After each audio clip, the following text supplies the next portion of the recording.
નિયંત્રણ અને સંકલન, કંટ્રોલ એન્ડ કોઓર્ડિનેશન. જો કોઈ વસ્તુ ગતિશીલ છે તો તે સજીવ છે. વનસ્પતિઓમાં આ રીતની કેટલીક ક્રિયાઓ વાસ્તવમાં વૃદ્ધિનું પરિણામ છે.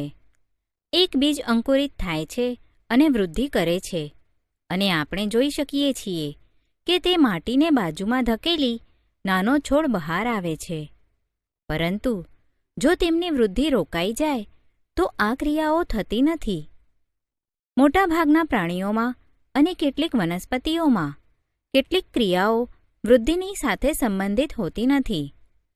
એક દોડતી બિલાડી, હિંચકા પર હિંચતા બાળકો, વાગોળતી ભેંસ, આ ક્રિયાઓ વૃદ્ધિનું કારણ હોતું નથી. જોઈ શકાય તેવી આ ક્રિયાઓને આપણે જીવનની સાથે કેમ જોડીએ છીએ? તેનો એક સંભવિત જવાબ એ છે કે આપણે ક્રિયાઓને સજીવના પર્યાવરણમાં આવતા પરિવર્તનના એટલે કે પ્રતિચાર રૂપે વિચારીએ છીએ.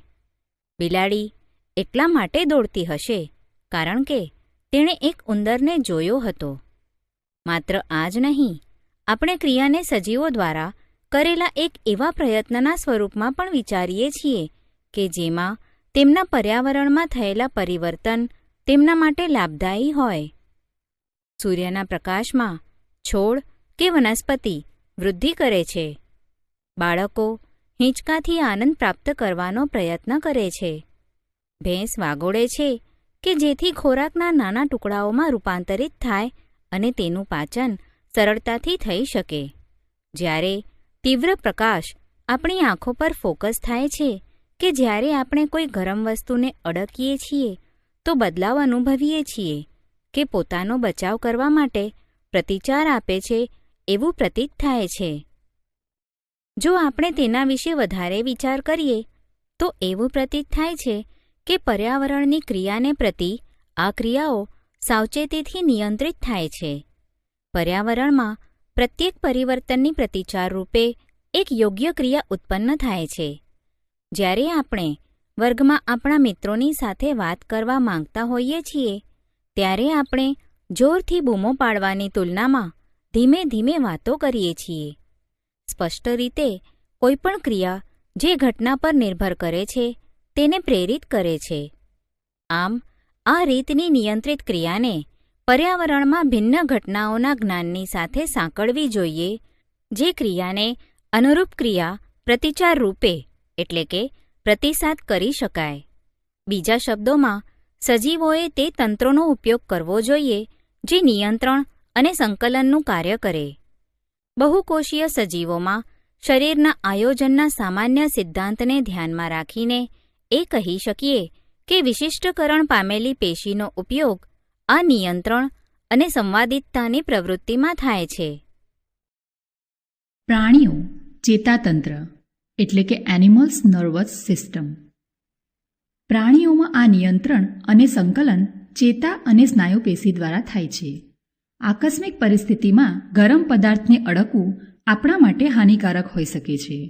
આપણે તે ઓળખવાની અને તેને અનુરૂપ ક્રિયા કરવાની જરૂરિયાત હોય છે.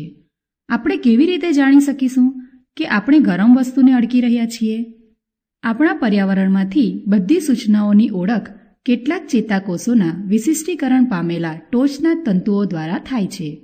તે ગ્રાહી એકમ સામાન્ય રીતે આપણા સંવેદાંગોમાં એટલે કે આપણી જ્ઞાનેન્દ્રિયોમાં આવેલ હોય છે, જેમ કે અંતઃકર્ણ, નાક, જીભ વગેરે રસ સંવેદનાગ્રાહી સ્વાદ ઓળખ કરે છે, જ્યારે ઘ્રાણગ્રાહી એકમ ગંધને લગતી સંવેદનાની ઓળખ કરે છે. આ સૂચના એક ચેતાકોષના અગ્રભાગે આવેલા તંતુઓ દ્વારા મેળવવામાં આવે છે અને એક રાસાયણિક ક્રિયા દ્વારા વિદ્યુત આવેગ ઉત્પન્ન કરે છે. આ આવેગ શિખાતંતુથી ચેતાકોષાય સુધી જાય છે અને ચેતાક્ષ એટલે કે એક્શન થઈને તેના અંતિમ છેડા સુધી પહોંચે છે. ચેતાક્ષના છેડેથી વિદ્યુત આવેગ કેટલાક રસાયણોને મુક્ત કરે છે. આ રસાયણ અવકાશીય સ્થાન કે ચેતોપાગમ એટલે કે સાયનેપ્સને પસાર કરીને તેના પછીના ચેતાકોષના શિખાતંતુમાં વિદ્યુત આવેગનો પ્રારંભ કરે છે. આ શરીરમાં ઉર્મિવેગના વહનની સામાન્ય પ્રણાલી છે. આ રીતે એક ચેતોપાગમ અંતમાં એવા ઉર્મિવેગને ચેતાકોષોથી અન્ય કોષોમાં જેવા કે સ્નાયુકોષો કે ગ્રંથિ સુધી લઈ જાય છે. આમ તેમાં કોઈ આશ્ચર્ય નથી કે ચેતાપેશી ચેતાકોષોની એક આયોજનબદ્ધ જાળીરૂપ રચનાની બનેલી છે અને આ સૂચનાઓ વિદ્યુત આવેગ દ્વારા શરીરના એક ભાગથી બીજા ભાગ સુધી સંવહનમાં વિશિષ્ટીકરણ પામેલી છે. ચેતાકોષોના ભાગો: 1. જેમાં સંવેદનાઓ કે સૂચનાઓ આવે છે. 2. જેમાં સંવેદનાઓ કે સૂચનાઓ વિદ્યુત આવેગની જેમ વહન કરે છે. અને 3. જ્યાં આ આવેગને રાસાયણિક સંકેતમાં પરિવર્તિત કરવામાં આવે છે જેથી તે આગળ પ્રસરણ પામી શકે છે. પ્રવૃત્તિ: થોડીક ખાંડ તમારા મોંમાં રાખો. તેનો સ્વાદ કેવો હોય છે? તેનો સ્વાદ ગળ્યો હોય છે. તમારા નાકને અંગૂઠા અને પહેલી આંગળી એટલે કે તર્જનીથી દબાવીને બંધ કરી લો. હવે ફરીથી ખાંડ ખાઓ. ત્યારે ખાંડના સ્વાદમાં કોઈ ફરક અનુભવાતો નથી. જમતી વખતે આવી જ રીતે તમારા નાકને બંધ કરી લો અને ધ્યાન રાખો કે જે ખોરાક કે ભોજનને તમે ખાઈ રહ્યા છો એટલે કે જમી રહ્યા છો, શું તમે તેનો ખાવાનો સ્વાદ માણી રહ્યા છો? જો નાક બંધ કરી ભોજન જમીએ તો આપણે સ્વાદ અનુભવી શકીએ છીએ, પરંતુ આપણને સંતોષ થતો નથી કારણ કે દ્રઢ સંવેદી ગ્રાહીઓ ઉત્તેજિત થતી નથી. આપણે તેની વાસ અનુભવી શકતા નથી. પરાવર્તી ક્રિયાઓમાં શું થાય છે એટલે કે what happens in reflex actions. પર્યાવરણમાં કોઈ ઘટનાની ક્રિયાના ફળ સ્વરૂપે અચાનક થયેલી ક્રિયાની ચર્ચા કરીએ તો મોટે ભાગે પ્રતિચાર શબ્દનો ઉપયોગ કરીએ છીએ. આપણે કહીએ છીએ કે મેં પ્રતિચાર સ્વરૂપે એટલે કે તરત જ આગની જ્વાળામાંથી મારો હાથ પાછો ખેંચી લીધો, અથવા હું એટલો બધો ભૂખ્યો હતો કે પ્રતિચાર સ્વરૂપે મારા મોંમાં પાણી આવવા લાગ્યું. આનો અર્થ શું છે? આ બધા ઉદાહરણોમાં એક સામાન્ય વિચાર એ આવે છે કે જે કંઈક આપણે કરી રહ્યા છીએ તેના વિશે વિચાર કરતા નથી અથવા આપણી ક્રિયાઓના નિયંત્રણને અનુભવતા નથી. છતાં પણ આ એવી પરિસ્થિતિઓ છે જ્યાં આપણે આપણા પર્યાવરણમાં થનારા પરિવર્તનોના પ્રત્યે પ્રતિચાર કરીએ છીએ. એક ઉદાહરણ લઈએ. આગની જ્વાળાને અડકવાનું આપણા માટે અથવા કોઈપણ પ્રાણી માટે એક અકસ્માત અને ભયજનક સ્થિતિ છે. આપણે તેના પ્રત્યે કેવી રીતે ક્રિયા કરીએ છીએ? એક સરળ રીત છે કે આપણે વિચાર કરીએ કે આપણને ઈજા પહોંચી શકે છે અને એટલા માટે આપણે આપણો હાથ હટાવી લઈએ છીએ કે દૂર લઈ જઈએ છીએ. ત્યારે એક જરૂરી પ્રશ્ન ઉદ્ભવે છે કે આ બધું વિચારવા માટે આપણને કેટલો સમય લાગે છે? જવાબ તેના પર આધારિત છે કે આપણે કેવી રીતે વિચારીએ છીએ. જો ઉર્મિવેગને તે તરફ મોકલવામાં આવે છે તો તેની ચર્ચા આપણે પહેલાં કરી ગયા છીએ. ત્યારે આ પ્રકારની સંવેદના કે આવેગ ઉત્પન્ન કરવા માટે મગજ દ્વારા ચિંતન થવું તે પણ જરૂર છે. વિચાર કરવો તે એક એવી જટિલ ક્રિયા છે જેમાં ઘણા બધા ચેતાકોષોના ઉર્મિવેગની જટિલ પારસ્પરિક ક્રિયાઓ સંકળાયેલી છે. જો આમ હોય તો કોઈ આશ્ચર્ય નથી કે આપણા શરીરમાં વિચારવા માટેનું અંગ ચેતાકોષોની જટિલ જાળીરૂપ રચનાનું બનેલું છે, જે ખોપડીના અગ્રભાગે આવેલી રચના છે અને શરીરના બધા ભાગોમાંથી સંકેતો પ્રાપ્ત કરે છે તેમજ તેના પર ક્રિયા કરતા પહેલા વિચાર કરે છે.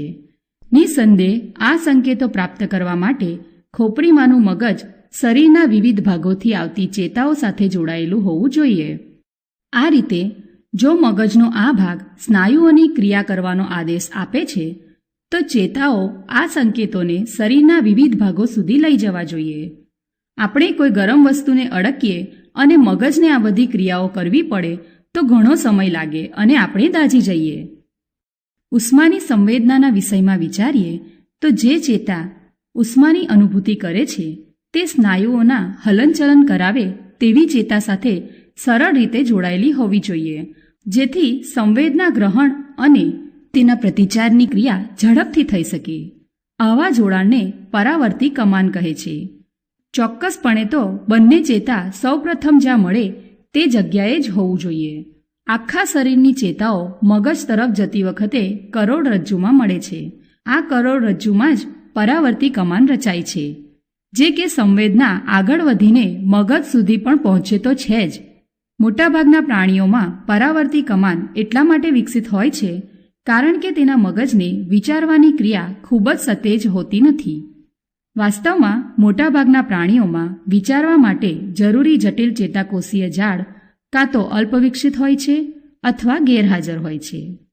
આમ આ સ્પષ્ટ છે કે વાસ્તવિક વિચારની ક્રિયાની ગેરહાજરીમાં પરાવર્તી કમાન વિકાસ પામે છે. જો જટિલ ચેતાકોષીય જાળનું અસ્તિત્વ હોય, તે પણ પરાવર્તી કમાન તરીકે એક ખૂબ જ કાર્યક્ષમ પ્રણાલીના રૂપમાં કાર્ય કરે છે. માનવ મગજ એટલે કે હ્યુમન બ્રેઇન. શું કરોડરજ્જુનું કાર્ય માત્ર પરાવર્તી ક્રિયા કરવાનું છે? નિશ્ચિત રૂપથી નહીં, કારણ કે આપણે જાણીએ છીએ કે આપણે વિચારશીલ પ્રાણીઓ છીએ. કરોડરજ્જુ ચેતાઓની બનેલી છે, જે વિચારવા માટે માહિતી આપે છે. આ ક્રિયામાં ચેતાઓની જટિલ રચનાઓ સંકળાયેલી હોય છે, જે મગજમાં આવેલી છે, જે શરીરનું મુખ્ય સંકલન કેન્દ્ર છે. મગજ અને કરોડરજ્જુ મધ્યસ્થ ચેતાતંત્ર એટલે કે CNS સેન્ટ્રલ નર્વસ સિસ્ટમ બનાવે છે. તે શરીરના બધા ભાગોમાંથી સૂચનાઓ પ્રાપ્ત કરે છે અને તેઓનું સંકલન કરે છે. આપણે આપણી ક્રિયાઓના વિષયમાં પણ વિચારીએ છીએ. લખવું, વાત કરવી, એક ખુરશીને ફેરવવી, કોઈ કાર્યક્રમ સમાપ્ત થતાં તાળી વગાડવી વગેરે પૂર્વનિર્ણિત સ્વૈચ્છિક ક્રિયાઓના ઉદાહરણ છે. મગજ પણ સ્નાયુઓ સુધી સંદેશા મોકલે છે. આ એક એવા માર્ગ છે જેમાં ચેતાતંત્ર સ્નાયુને સંવેદના મોકલે છે.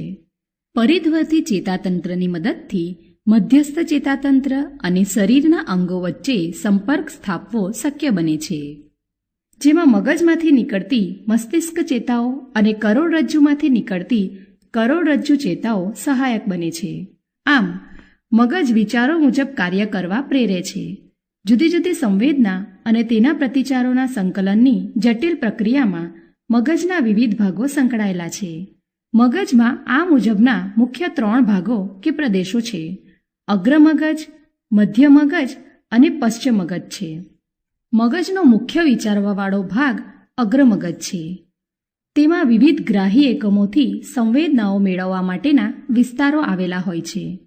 અગ્રમગજના અલગ અલગ વિસ્તારો શ્રવણ, ઘ્રાણ, દૃષ્ટિ વગેરેના માટે વિશિષ્ટીકરણ પામેલ હોય છે. તેમાં સહનિયમ એટલે કે સંચાલનના સ્વતંત્ર ક્ષેત્ર હોય છે, જેમાં સંવેદનાઓનું અર્થઘટન અન્ય ગ્રાહી એકમથી પ્રાપ્ત સૂચનાઓ વડે તેમજ પહેલેથી જ મગજમાં એકત્ર થયેલી માહિતી વડે કરવામાં આવે છે.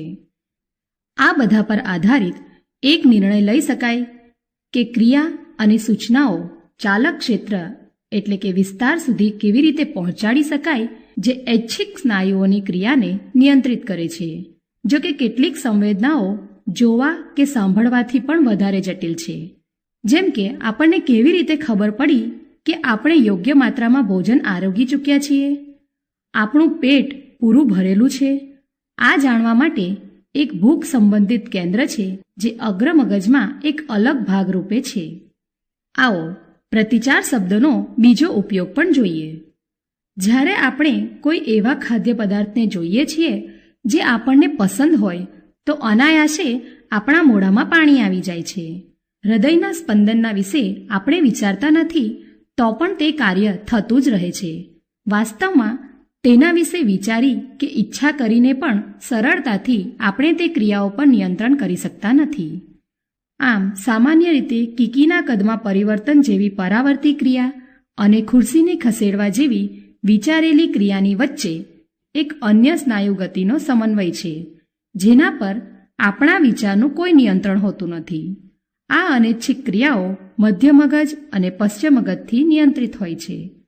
આ બધી અનૈચ્છિક ક્રિયાઓ જેવી કે રુધિરનું દબાણ, લાળ રસનું ઝરવું અને ઉલટી થવી પશ્ચિમ મગજમાં આવેલ લંબ મજ્જા દ્વારા નિયંત્રિત થાય છે. એક સીધી રેખામાં ચાલવું, સાયકલ ચલાવવી, એક પેન્સિલ ઉપાડવી વગેરે જેવી કેટલીક ક્રિયાઓ વિચારી શકાય. આ પશ્ચિમ મગજમાં આવેલ ભાગ અનુમસ્તિષ્ક દ્વારા જ સંભવ છે, જે ઐચ્છિક ક્રિયાઓની ચોકસાઈ અને શરીરની સમસ્થિતિ અને સંતુલન માટે જવાબદાર છે. આ પેશીઓ કેવી રીતે રક્ષણ પામે છે? એટલે કે how are this tissues protected? મગજ જેવું નાજુક અંગ જે વિવિધ ક્રિયાઓ માટે ખૂબ જ જરૂરી છે, તેનું સાવચેતીપૂર્વક રક્ષણ પણ થવું જોઈએ. તેના માટે શરીરનું આયોજન એ પ્રકારનું છે કે મગજના એ અસ્થિઓની બનેલી પેટીમાં આવેલું છે. આ મસ્તક પેટીની અંદર પ્રવાહીયુક્ત ફુગ્ગાની અંદર મગજ હોય છે, જે આંચકા સામે રક્ષણ આપે છે. જો તમે તમારો હાથ કમરની મધ્યમાંથી નીચે લઈ જાઓ તો તમે એક સખત ઉપસેલી સંરચનાઓનો અનુભવ કરો છો. આને કરોડ સ્તંભ કે પૃષ્ઠવંશ કહે છે, જે કરોડરજ્જુનું રક્ષણ કરે છે. ચેતાપેશી કેવી રીતે ક્રિયા કરે છે? એટલે કે how does nervous tissue cause action? કોષીય સ્તરે હલનચલન કે પ્રચલન માટે સૌથી સરળ ધારણા એ છે કે સ્નાયુકોષો તેમના આકાર બદલી કાર્ય કરી શકે છે. આમ હવે પછીનો પ્રશ્ન એ છે કે સ્નાયુકોષો પોતાના આકારમાં ફેરફાર કેવી રીતે લાવે છે? આનો જવાબ કોષીય અંગિકાઓનો રાસાયણિક બંધારણમાં રહેલો છે. સ્નાયુકોષોમાં વિશેષ પ્રકારનું પ્રોટીન હોય છે, જે તેમનો આકાર અને વ્યવસ્થા બંનેમાં ફેરફાર લાવે છે. કોષોમાં આ ચેતાકીય વીજ આવેગની પ્રતિક્રિયા સ્વરૂપે થાય છે. જ્યારે આ ઘટના થાય છે ત્યારે આ પ્રોટીનની નવી વ્યવસ્થા સ્નાયુને નવો આકાર આપે છે. વનસ્પતિઓમાં સંકલન, કોઓર્ડિનેશન ઇન પ્લાન્ટ્સ. શરીરની ક્રિયાઓના નિયંત્રણ અને સમન્વય માટે પ્રાણીઓમાં ચેતાતંત્ર હોય છે, પરંતુ વનસ્પતિઓમાં ન તો ચેતાતંત્ર હોય છે અને ન તો સ્નાયુ પેશીઓ હોય છે. તે ઉત્તેજનાની પ્રત્યે પ્રતિચાર કેવી રીતે દર્શાવે છે? જ્યારે આપણે લજામણીના છોડના પર્ણોને અડકીએ છીએ ત્યારે તે વળી જવાની શરૂઆત કરે છે અને નીચેની તરફ વળી જાય છે. જ્યારે એક બીજ અંકુરણ પામે છે તો મૂળ નીચેની તરફ જાય છે અને પ્રકાંડ ઉપરની તરફ જાય છે. લજામણીના પર્ણોના સ્પર્શનો પ્રતિચાર ખૂબ જ ઝડપથી ગતિ કરે છે. આ ગતિ સાથે વૃદ્ધિનો કોઈ સંબંધ નથી. બીજી તરફ અંકુરિત છોડની દિશાસૂચક ગતિ વૃદ્ધિને કારણે હોય છે. જો તેની વૃદ્ધિને કોઈ રીતે અવરોધવામાં આવે તો આ કોઈ ગતિ પ્રદર્શિત કરશે નહીં. આમ વનસ્પતિ બે પ્રકારની ગતિઓ દર્શાવે છે, એક વૃદ્ધિને આધારિત અને બીજી વૃદ્ધિથી મુક્ત. ઉત્તેજના માટે તાત્કાલિક પ્રતિચાર, ઇમિડિયેટ રિસ્પોન્સ ટુ સ્ટિમ્યુલસ. આવો પહેલા પ્રકારની ગતિ પર વિચાર કરીએ, જેમ કે લજામણીના છોડની ગતિ. આ વૃદ્ધિ સાથે સંકળાયેલ નથી. છોડના પર્ણો સ્પર્શ પ્રત્યેના પ્રતિચારના પરિણામ સ્વરૂપે ગતિ કરતા હોય છે, પરંતુ અહીંયા કોઈ ચેતાપેશી નથી અને ન તો કોઈ સ્નાયુપેશી. તો પછી છોડ કેવી રીતે સ્પર્શની સંવેદનાને અનુભવે છે અને કેવી રીતે પર્ણોની ગતિ દ્વારા પ્રતિચાર દર્શાવાય છે? છોડના કોઈ એક બિંદુને અડકવાથી વનસ્પતિ કે છોડના કોઈ એક ભાગનું હલનચલન થાય છે. તે આભાસી છે કે સ્પર્શવાળું બિંદુ અને હલનચલનવાળા બિંદુ બંને ભિન્ન છે. આમ સ્પર્શ થવાની સંવેદના કે સૂચનાનું પ્રસરણ થવું જોઈએ. છોડ આ સંવેદના કે સૂચનાને એક કોષથી બીજા કોષ સુધી તેને પ્રસારિત કરવા માટે વીજ રસાયણ સાધનનો પણ ઉપયોગ કરે છે. પરંતુ પ્રાણીઓની જેમ વનસ્પતિમાં સૂચનાઓ કે સંવેદનાઓ માટે કોઈ વિશિષ્ટકરણ પામેલ પેશી હોતી નથી. અંતમાં પ્રાણીઓની જેમ પ્રચલન કરવા માટે કેટલાક કોષો પોતાના આકારમાં પરિવર્તન લાવતા હોવા જોઈએ. વનસ્પતિ કોષોમાં પ્રાણી સ્નાયુ કોષોની જેમ વિશિષ્ટકરણ પામેલ પ્રોટીન હોતા નથી, છતાં પણ તે પાણીના પ્રમાણમાં પરિવર્તન કરીને પોતાનો આકાર બદલી શકે છે. પરિણામ સ્વરૂપે ફૂલીને કે સંકોચન પામીને તેઓ પોતાના આકાર બદલી શકે છે. વૃદ્ધિને કારણે ગતિ, હલનચલન કે પ્રચલન. Movement due to growth. વટાણાના છોડની જેમ કેટલીક વનસ્પતિ અન્ય વનસ્પતિ કે વાડ પર આધારની મદદથી ઉપર ચડે છે. આ આધાર એટલે કે ટેન્ડ્રીલ સ્પર્શ માટે સંવેદનશીલ હોય છે. જ્યારે તે કોઈ આધારના સંપર્કમાં આવે છે ત્યારે લંબાઈ ધરાવતો તે ભાગ જો કોઈ વસ્તુના સંપર્કમાં હોય તો તેમાં એટલી તીવ્રતાથી વૃદ્ધિ થતી નથી કે જેટલી લંબાઈવાળો તે ભાગ કોઈ વસ્તુથી દૂર રહે છે. આ રીતે લંબાઈમાં વધારો વસ્તુને ચારે તરફથી જકડી લે છે. સામાન્ય રીતે વનસ્પતિ ધીરેથી એક નિશ્ચિત દિશામાં ગતિ કરીને ઉત્તેજનાની પ્રત્યે પ્રતિચાર આપે છે, કારણ કે આ વૃદ્ધિ એક દિશીય હોય છે. તેથી એવું લાગે છે કે વનસ્પતિ પ્રચલન કરી શકે છે. આવો એક પ્રકારની ગતિ કે પ્રચલનને એક ઉદાહરણની મદદથી સમજીએ. પ્રવૃત્તિ: એક શંકુ આકારના ફ્લાસ્કને પાણીથી ભરી લો. ફ્લાસ્કની ગ્રીવાને તારની જાળીથી ઢાંકી દો. એક તાજો નાનો વાલનો છોડ તારની જાળી પર એવી રીતે રાખી દો કે તેના મૂળ પાણીમાં પલળેલા રહે. એક બાજુથી ખુલેલા એવા પુઠ્ઠાનું એક બોક્સ લો.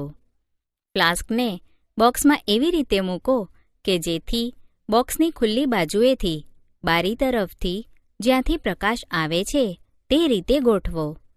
2 કે 3 દિવસ પછી જોશો કે પ્રરોહ પ્રકાશની તરફ વળી જાય છે અને મૂળ પ્રકાશથી દૂર થતું જાય છે. હવે ફ્લાસ્કને એ પ્રકારે ફેરવો કે પ્રરોહ પ્રકાશથી દૂર અને મૂળ પ્રકાશની તરફ થઈ જાય. તેને આ અવસ્થામાં કેટલાક દિવસ માટે ખલેલ પહોંચાડ્યા વગર મૂકી રાખો. તમે જોઈ શકશો કે પ્રરોહ અને મૂળે પોતાના જૂના ભાગોની દિશા બદલી નાખી છે. આ તફાવત નવી વૃદ્ધિની દિશામાં છે. પર્યાવરણીય પ્રેરણા જેવા કે પ્રકાશ કે ગુરુત્વ વનસ્પતિની વૃદ્ધિવાળા ભાગમાં દિશા પરિવર્તન કરી નાખે છે. આ એક દિશીય કે અનુવર્તન હલનચલન ઉત્તેજનાની તરફ કે તેની વિરુદ્ધ દિશામાં થઈ શકે છે. આમ આ બે ભિન્ન પ્રકારે પ્રકાશાનુવર્તન હલનચલનની ક્રિયાઓમાં પ્રરોહ પ્રકાશની તરફ વળીને પ્રતિચાર અને મૂળ તેનાથી દૂર વળીને પ્રતિચાર દર્શાવે છે. વનસ્પતિ અન્ય ઉત્તેજનાઓ માટે પણ પ્રતિચાર કરીને અનુવર્તન એટલે કે આવર્તન ટ્રોપેઝમ દર્શાવે છે. એક વનસ્પતિના મૂળ હંમેશા નીચેની તરફ વૃદ્ધિ કરે છે, જ્યારે પ્રરોહ સામાન્ય રીતે ઉપરની તરફ અને પૃથ્વીથી દૂર વૃદ્ધિ કરે છે. આ પ્રરોહ અને મૂળમાં ક્રમશઃ ઉપરીગામી અને અધોગામી વૃદ્ધિ પૃથ્વી કે ગુરુત્વના ખેંચાણનો પ્રતિચાર નિસંદેહ ગુરુત્વાનુવર્તન છે. જો હાઇડ્રોનો અર્થ પાણી અને રસાયણનો અર્થ કીમો પદાર્થ હોય તો જલાનુવર્તન અને રસાયણનુવર્તનનો શું અર્થ થાય? રસાયણાનુવર્તનનું એક ઉદાહરણ પરાગનલિકાની બીજાંડ એ અંડકની તરફ વૃદ્ધિ કરવી તે છે. બહુકોષીય સજીવોના શરીરમાં સૂચનાઓ કે સંવેદનાઓ કેવી રીતે પ્રસારિત થાય છે? લજામણીમાં સ્પર્શનો પ્રતિચારની ગતિ કે હલનચલન ખૂબ જ તીવ્ર હોય છે. બીજી તરફ રાત અને દિવસનો પ્રતિચારમાં પુષ્પોનું હલનચલન ખૂબ જ મંદ હોય છે. વનસ્પતિની વૃદ્ધિ સંબંધિત હલનચલન પણ મંદ હોય છે. પ્રાણી શરીરમાં પણ વૃદ્ધિ માટે સાવચેતીપૂર્વક નિયંત્રિત દિશાઓ હોય છે. આપણી ભુજા કે બાહુ અને આંગળીઓ યાદચ્છિક ન રહેતા એક નિશ્ચિત દિશામાં વૃદ્ધિ કરે છે. નિયંત્રિત ગતિ મંદ કે તીવ્ર હોઈ શકે છે. જો ઉત્તેજના માટે તીવ્ર પ્રતિચાર દર્શાવાય તો સંવેદનાઓ કે સૂચનાઓનું સ્થળાંતરણ પણ ખૂબ જ તીવ્ર હોવું જોઈએ. તેના માટે તીવ્ર કે ઝડપથી ચાલવા માટે પ્રચલનનું માધ્યમ હોવું જોઈએ. તેના માટે વીજ આવેગ એક ઉત્તમ સાધન છે. પરંતુ વીજ આવેગના ઉપયોગ માટેની અમુક મર્યાદાઓ છે. સૌ પ્રથમ તે માત્ર તેવા કોષો સુધી પહોંચે જે ચેતાપેશી સાથે સંકળાયેલ છે. પ્રાણી શરીરના પ્રત્યેક કોષો સુધી વહન થતું નથી. બીજું, એકવાર એક કોષમાં વીજ આવેગનું નિર્માણ થાય છે અને પ્રસારિત થાય છે, તો પુનઃ નવો આવેગ નિર્માણ કરવા અને તેનું વહન કરવા માટે કોષ ફરીથી પોતાની કાર્યવિધિ સારી રીતે કરવા માટે કેટલોક સમય લે છે.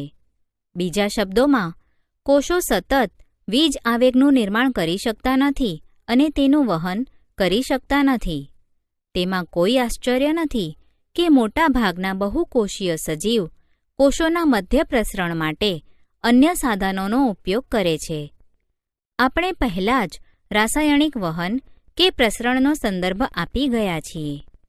જો એક વીજ આવેગ નિર્માણ કરવા સિવાય ઉત્તેજિત કોષો એક રાસાયણિક સંયોજન મુક્ત કરવાની શરૂઆત કરે છે, તો આ સંયોજન આસપાસના બધા કોષોમાં પ્રસરણ થઈ જાય છે. જો આસપાસના અન્ય કોષોની પાસે આ સંયોજનની ઓળખ કરવાનું સાધન હોય, તો તેની સપાટી પર વિશેષ અણુઓનો ઉપયોગ કરીને તે સંવેદનાઓ વિશેનો ખ્યાલ મેળવવા યોગ્ય હોય છે અને તેને પ્રસારિત કે વહન પણ કરાય છે. જો કે આ પ્રક્રિયા ખૂબ જ ધીમી થાય છે, પરંતુ આ ચેતા સંબંધ સિવાય પણ શરીરના બધા કોષો સુધી પહોંચે છે અને તેને અપરાવર્તી કે અપ્રતિવર્તી તેમજ સ્થાયી બનાવાય છે.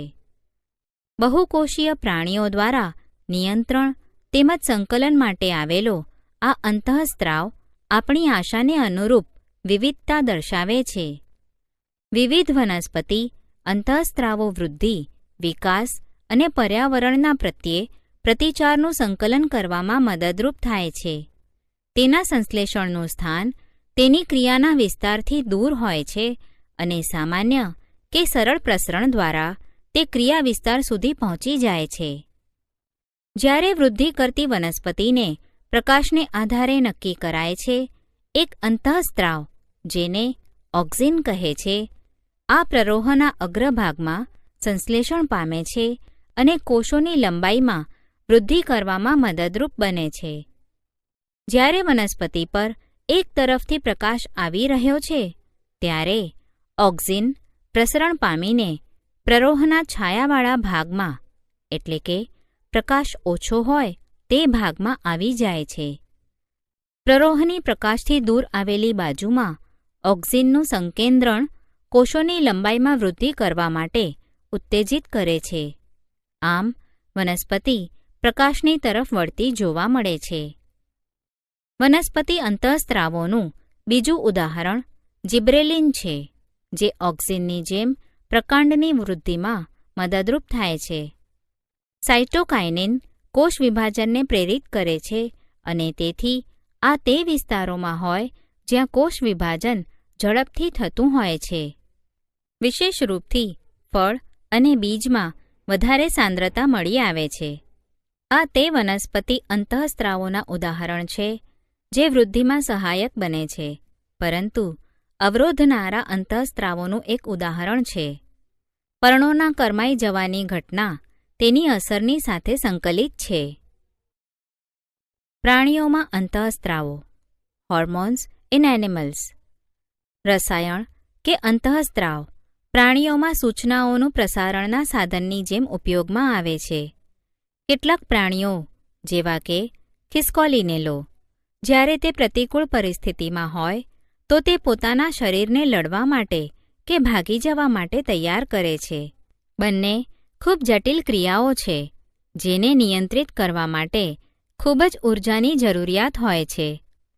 અનેક પ્રકારની વિવિધ પેશીઓનો ઉપયોગ થાય છે અને તેમની એકીકરણ એટલે કે એકત્રીકરણ પામેલી ક્રિયાઓ ભેગી થઈને તે કાર્ય કરે છે.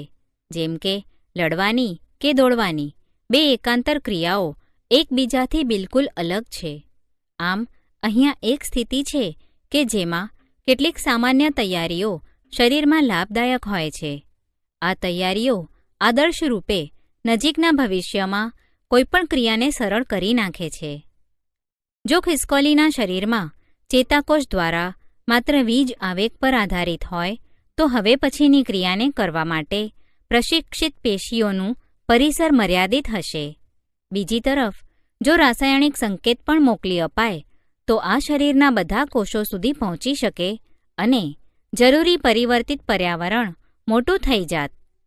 અધિવૃક્કીય ગ્રંથિ એટલે કે એડ્રિનલ ગ્રંથિમાંથી સ્ત્રવિત એડ્રિનાલિન અંતઃસ્ત્રાવ દ્વારા મનુષ્ય સહિત અનેક પ્રાણીઓમાં આ કાર્ય થઈ શકે છે. આ ગ્રંથિઓ શરીરમાં આવેલી હોય છે. એડ્રિનાલિન સીધો રુધિરમાં સ્ત્રાવિત થઈ જાય છે અને શરીરના વિવિધ ભાગો સુધી પહોંચી જાય છે. હૃદય સહિત આ લક્ષ્ય અંગો કે વિશિષ્ટ પેશીઓ પર કાર્ય કરે છે. પરિણામ સ્વરૂપે હૃદયના ધબકારા વધે છે, જેથી આપણા સ્નાયુઓને વધારે ઓક્સિજનનો પુરવઠો મળી રહે છે. પાચનતંત્ર અને ત્વચામાં રુધિરની પ્રાપ્યતા ઓછી થાય છે, કારણ કે આ અંગેની નાની ધમનીઓની આસપાસના સ્નાયુઓ સંકોચાઈ જાય છે. આ રુધિરની દિશા આપણા કંકાલ સ્નાયુઓની તરફ કરી દે છે. ઉરોદર પટલ અને પાંસળીઓના સ્નાયુઓનું સંકોચન થવાથી શ્વસન દર પણ વધે છે. આ બધો પ્રતિચાર મળીને પ્રાણી શરીરને સ્થિતિથી લડવા માટે તૈયાર કરે છે. આ પ્રાણી અંતઃસ્ત્રાવી ગ્રંથિઓનો ભાગ છે, જે આપણા શરીરમાં નિયંત્રણ તેમજ સંકલનનો બીજો માર્ગ છે. વનસ્પતિઓમાં અંતઃસ્ત્રાવો હોય છે, જે એકદિશીય વૃદ્ધિને નિયંત્રિત કરે છે. આપણને કોઈ પ્રાણીને પ્રકાશ કે ગુરુત્વ પર આધારિત કોઈ એક દિશામાં વધારે વૃદ્ધિ કરે તે ક્યારેક દેખાતી નથી, પરંતુ જો આપણે તેના વિશે વધારે ચિંતન કરીએ તો આ સાચું હશે કે પ્રાણી શરીર પણ સાવચેતીપૂર્વક નિયંત્રિત સ્થાનો પર વૃદ્ધિ કરે છે. ઉદાહરણ તરીકે, વનસ્પતિના શરીર પર અનેક સ્થાનો પર પર્ણો ઉગે છે, પરંતુ આપણે આપણા ચહેરા પર આંગળીઓને ઉગાડી શકતા નથી. આપણા શરીરની રચના બાળકોની વૃદ્ધિના સમયે પણ સાવચેતીપૂર્વક જાળવણી કરે છે. સહનિયમિત વૃદ્ધિમાં અંતઃસ્ત્રાવ કેવી રીતે મદદ કરે છે તે સમજવા આવો કેટલાક ઉદાહરણો ચકાસીએ. મીઠાના પેકેટ પર આપણે બધાએ જોયું છે કે આયોડિનયુક્ત મીઠું અને આયોડિનથી સંવર્ધિત આપણે આહારમાં આયોડિનયુક્ત મીઠું લેવું કેમ જરૂરી છે? થાઇરોઇડ ગ્રંથિનો થાઇરોક્સિન અંતઃસ્ત્રાવ બનાવવા માટે આયોડિન જરૂરી છે. થાઇરોક્સિન કાર્બોદિત, પ્રોટીન અને ચરબીના ચયાપચયનું આપણા શરીરમાં નિયંત્રણ કરે છે, જેથી વૃદ્ધિ માટે ઉત્કૃષ્ટ સંતુલન કરાવી શકે. થાઇરોક્સિનના સંશ્લેષણ માટે આયોડિન અનિવાર્ય છે. જો આપણા આહારમાં આયોડિનની ઉણપ છે તો એ સંભાવના છે કે આપણે ગોઈટરથી ગ્રસ્ત હોઈ શકીએ. આ બીમારીનું એક લક્ષણ ફૂલી ગયેલી ગરદન છે. ક્યારેક આપણે એવા વ્યક્તિઓના સંપર્કમાં આવીએ છીએ કે જેઓ ખૂબ જ વામન એટલે કે નાના કદના હોય છે અથવા વધારે પડતા ઊંચા હોય છે.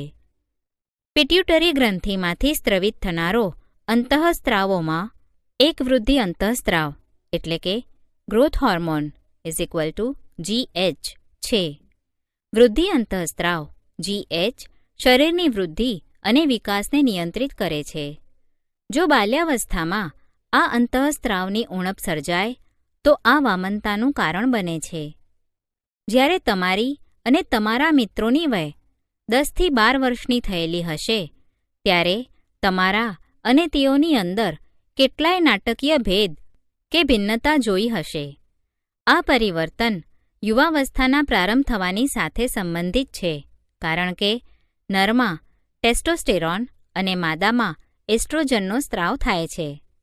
કોઈ એવી વ્યક્તિને ડૉક્ટરે તેમના આહારમાં શર્કરા ઓછી લેવાની સલાહ આપી હોય, કારણ કે તે મધુપ્રમેહ એટલે કે ડાયાબિટીસનો રોગી કે દર્દી છે. ઉપચારના રૂપમાં તે ઇન્સ્યુલિનના ઇન્જેક્શન પણ લેતા હોય. આ એક અંતઃસ્ત્રાવ છે જેનું ઉત્પાદન સ્વાદુપિંડમાં થાય છે અને જે રુધિરમાં શર્કરાના સ્તરનું નિયંત્રણ કરવામાં મદદરૂપ થાય છે. જો આ યોગ્ય માત્રામાં સ્ત્રવિત ન થાય તો રુધિરમાં શર્કરાનું સ્તર વધી જાય છે અને ઘણી બધી હાનિકારક અસરનું કારણ બને છે. જો આ એટલું જરૂરી છે કે અંતઃસ્ત્રાવનો સ્ત્રાવ યોગ્ય માત્રામાં થવું જોઈએ, તો આપણને એક ક્રિયાવિધિની જરૂરિયાત હોય છે જેથી આ થઈ શકે છે. સ્ત્રવિત થવાવાળો અંતઃસ્ત્રાવનો સમય અને માત્રાનું નિયંત્રણ પુનઃનિર્માણની ક્રિયાવિધિથી થઈ શકે છે. ઉદાહરણ તરીકે, જો રુધિરમાં શર્કરાનું સ્તર વધી જાય તો તેને લીધે સ્વાદુપિંડના કોષો તેની જાણકારી મેળવી લે છે અને તેના પ્રતિચાર રૂપે વધુ ઇન્સ્યુલિનનો સ્ત્રાવ કરે છે. જ્યારે રુધિરમાં શર્કરાનું સ્તર ઘટી જાય છે તો ઇન્સ્યુલિનનો સ્ત્રાવ ઓછો થઈ જાય છે.